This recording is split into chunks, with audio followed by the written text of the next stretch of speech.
delegates begin nominating Trump in roll call vote.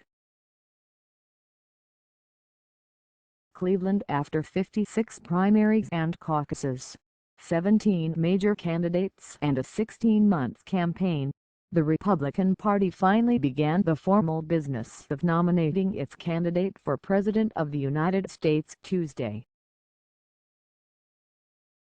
And that nominee with the presumptive label no longer attached will be the New York billionaire, reality television star and anti-politician Donald Trump. With Trump supporters successfully putting down an attempted insurgent campaign to change the rules Monday, Trump's name was the only one placed in nomination. So the outcome was preordained, as the convention secretary, Susie Hudson of Vermont, called a roll of the state's Tuesday evening.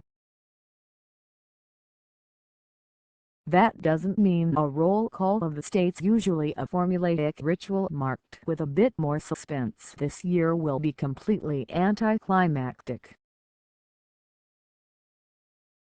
Controversies over rules binding delegates to specific candidates continue to be challenged, and protest votes are certainly possible.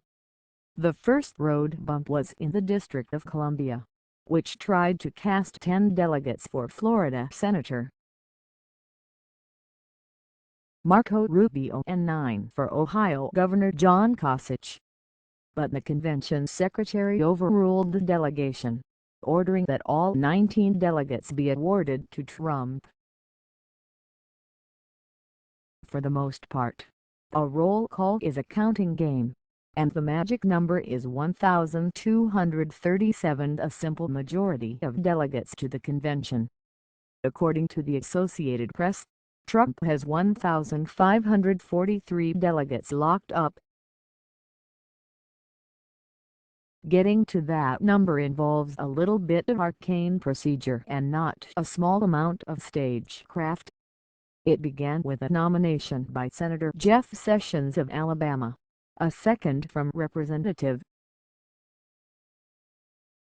Chris Collins of New York, and a second from South Carolina Lieutenant Governor Henrey McMaster. Next, the states plus 5 territories and the District of Columbia will be called in alphabetical order, with the chairman of each delegation reading out the result.